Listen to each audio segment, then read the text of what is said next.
FOMO. My name is Patrick J. McGinnis, and I'm a FOMO Sapiens. And since you're here, I'm going to bet that you are too. And when you're like us and Monday comes around, you don't dread the new week. No, you wake up every Monday morning knowing that this week might just be the best one yet. This is FOMOnday, the snackable show that starts your week right with hot takes, life hacks, listener mail, and even some FOMO therapy.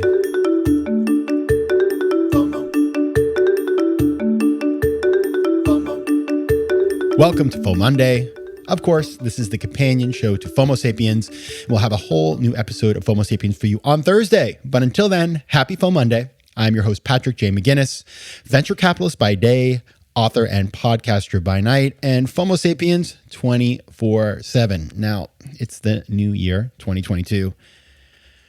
Oh my goodness, a lot of twos in there. And I want to start the year because, you know, we all just had our holiday. We probably partook in lots of delicious food and drink, but now it's the time to start thinking about getting back to it, getting in shape and all that sort of stuff. And that shouldn't be a January thing. And as many of you know, I do not like New Year's resolutions. I don't believe in New Year's resolutions.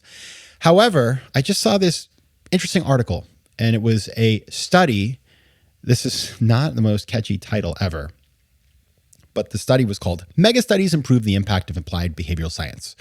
And one of the authors is Angela Duckworth, who of course wrote the book Grit. And so what does that all mean? Well, basically, a bunch of these Angela Duckworth type people did a study on how to get people to actually commit to working out, okay? And so I thought it was really interesting, and I'll tell you why. When I was, getting back into early high school, I weighed about 200 pounds. Now I weigh about 150, 160 now. So I was, my nickname was Fat Pat, believe it or not, which is so mean. Seriously, whoever called me that, you should feel bad. But I tried to work out as a way to lose weight, and I actually joined the track team, and I was actually lapped in the 800 meters. So 2 times around the track and somebody passed me. So I was not a fast runner. It was terrible. And I was kind of embarrassed. I used to run on this back dirt road behind our house because I felt so self-conscious. And then I ended up losing a ton of weight in high school through mostly changes in diet. I didn't really exercise. I hadn't figured out yet that exercise could be fun.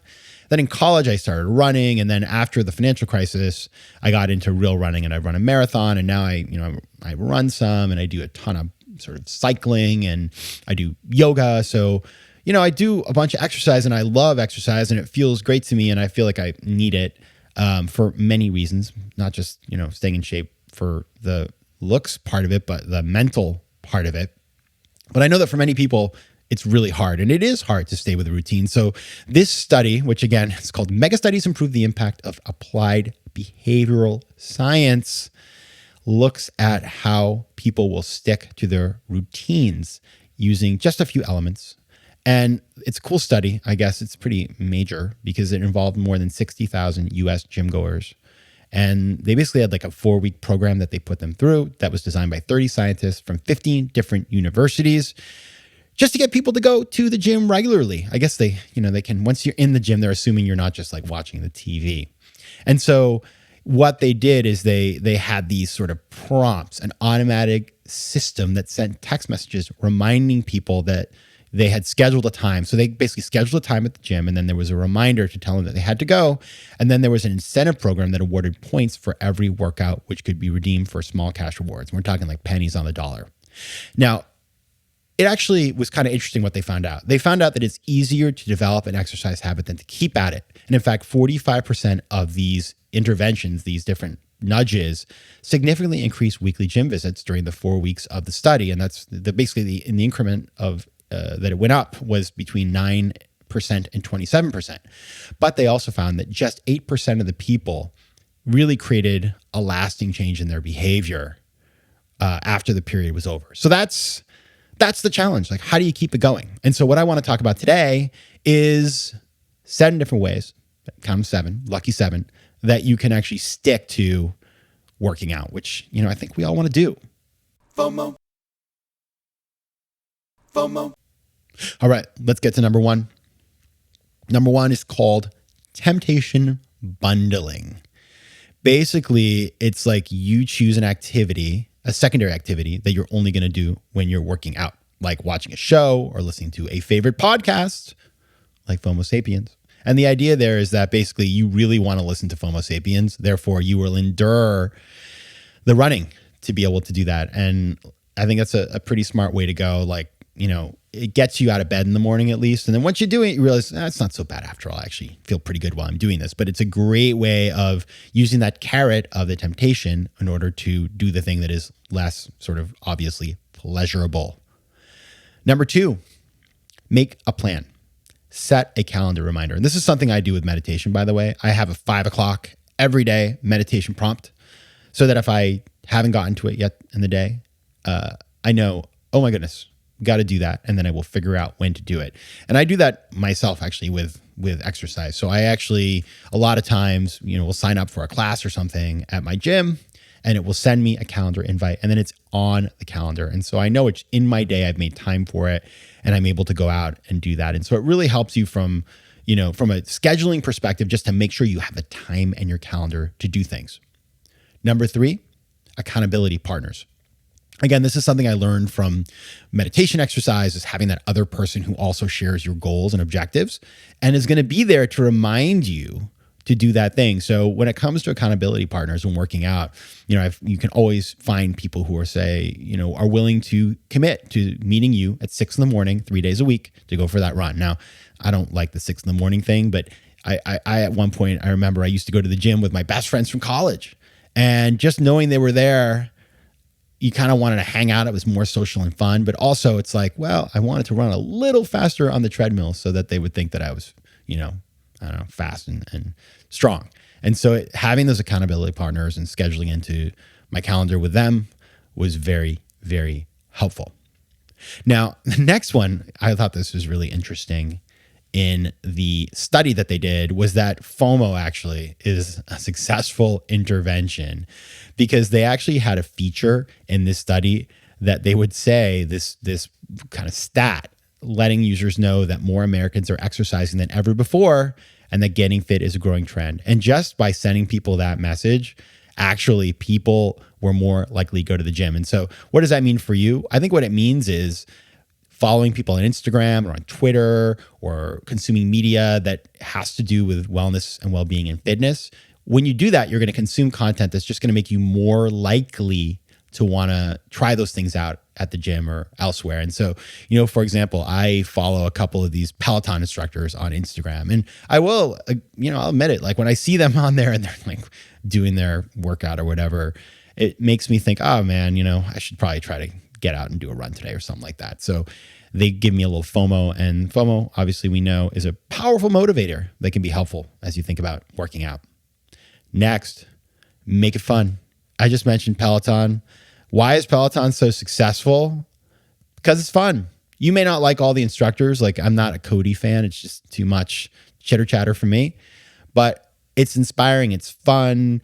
It sort of makes working out almost like a game. There's so many different levers that you can pull, and there's so many stats, and there's music, and there's stories, and you can, people all over the world are doing it. Your friends are on, and it's just like a whole situation that makes it super fun and gamifies it. And so therefore, when I think about the Peloton, it's a pretty good workout actually, depending on which class you take, but also like, it's just sort of like just entertainment. And so it doesn't feel so dreary to work out. Next, variety. I think we've gotten to this mindset a lot of times where we think working out has to be treadmill, lifting weights, exercise bike, all that sort of stuff. It can be many other things. It can be lots of things around getting out into nature, right? Hiking. Like everybody in LA, they just hike. That's what they do out there. You go to Runyon Canyon and hike. It's a good workout. I mean, it's pretty, I'm just like sweating. And so finding variety and doing things that aren't obviously, just going to the gym can be a really great way of supplementing your workout. And also like doing the same thing over and over again isn't good for you either, because you don't get sort of different experiences for your body. And we all know that just doing the same kind of training over and over again, it's not good. You got to cross train. And also I would integrate stretching, and if yoga is something you're into, I think it makes a huge difference. You can work that in as well.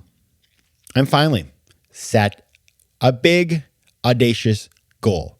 And this happened for me when I did the marathon. Like I did a marathon, New York Marathon, about 5 years ago. It was rough. There was about 18 miles of headwinds. And so I don't know, I'm not doing another one. However, what was interesting is, and I never thought I would do one, but when I decided to do it, I committed to it and I signed up for this virtual trainer that every day would tell me how much I had to run. I did it. And I would be all over the world. I would be in Sao Paulo or London or New York or Maine or wherever the places that I was going at the time. And I would get out of bed. I'm not a morning person. I would find a way in my day, get up at 6 a.m. and I'd go and do my run for that day. And so, listen, it's a huge time sink, but having that big goal, which was the marathon, gave me the sort of inspiration to just train towards it. And in the end, it was a great experience. One and done. But I really think setting that goal, especially for me who's somewhat competitive, made a huge difference. So again, temptation bundling, making a plan, putting it on that calendar, finding accountability partners, letting the FOMO drive you, making it fun, looking for variety, and setting goals. All of those will help you as you try to get to the gym this year, or as I said, do something in nature. And with that, we've come to the end of another FOMOndays. I hope some of those ideas were helpful. And if you have your own ideas, please send them my way. You can connect with me at letsconnect@patrickmcginnis.com, on Instagram at patrickjmcginnis, and on Twitter at pjmcginnis. See you Thursday. And until then, take care of yourselves, FOMO Sapiens. FOMO. Can't get enough of FOMO Sapiens? Join me on Patreon for ad-free episodes, bonus material, and exclusive content that will help you to master FOMO and position yourself for greater success in both business and life. Go to patreon.com/FOMO Sapiens to learn more. You can also connect with me on Instagram at patrickjmcginnis, on Twitter at pjmcginnis, and on LinkedIn. I love hearing from you, so don't be shy. FOMO.